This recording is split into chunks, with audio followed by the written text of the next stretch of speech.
సభా అధ్యక్షులు బీసీ జనార్దన్ అన్న గారికి, మన విజనరీ లీడర్, అసాధ్యాన్ని సుసాధ్యం చేసే నాయకుడు,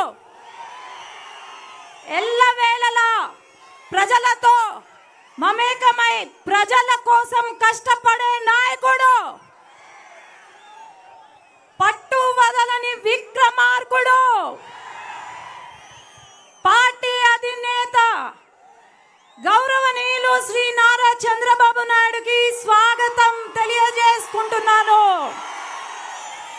ఎండనక పండగ కూడా లెక్క చేయకుండా ఈరోజు వాళ్ళు సిద్ధం అంటే ఈ రాక్షసులను ఓడించడానికి మేము సిద్ధం అని ఈరోజు బనగానపల్లె ప్రజలందరూ కూడా తెలియజేసుకుంటున్నాం.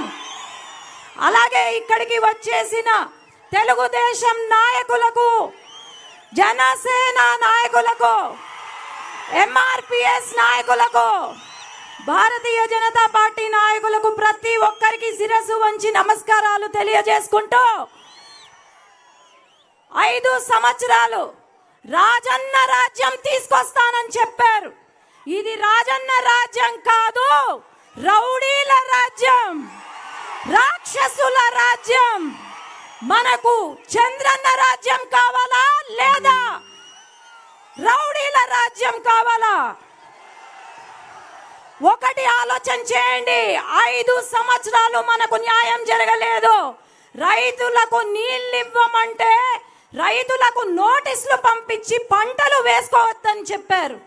ఈరోజు యువత, చంద్రబాబు నాయుడు గారు వేలాది మంది యువతకు ఉపాధినిస్తే, కంపెనీలు తీసుకొస్తే అక్కడ యువతను ఉద్యోగాల నుంచి తీసేసి డబ్బుల కోసం బీహార్ నుండి, ఒరిస్సా నుండి ఉద్యోగాలు ఇచ్చారు.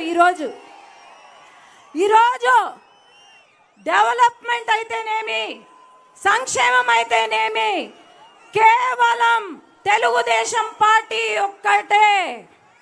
కాబట్టి అందరం కూడా కసితో పనిచేసి ఇక్కడ ఉన్న రామ్ రెడ్డిని, కాటసానిని, ఒక హంతకుడిని, ఒక కబ్జాదారుణ్ణి తరిమి కొడదామా? అలాగే ఇక్కడ ఉన్న ఎంపీ పాపం కనపడుతలేడు, ఎవరికన్నా కనిపిస్తే 1 కోటి రూపాయలు ఇస్తాను నేనే. ఈరోజు ఎందుకు కనిపించడం తెలుసా మీకందరికీ? కల్తీ విత్తనాలు అమ్మి రైతులను మోసం చేసిన ఎంపీ మన బ్రహ్మానందరెడ్డి. కాబట్టి వీళ్ళందరినీ తరిమి కొట్టే సమయం వచ్చింది. చంద్రబాబు నాయుడు గారిని గెలిపించుకుందాం, తెలుగుదేశం పార్టీని గెలిపించుకుందాం.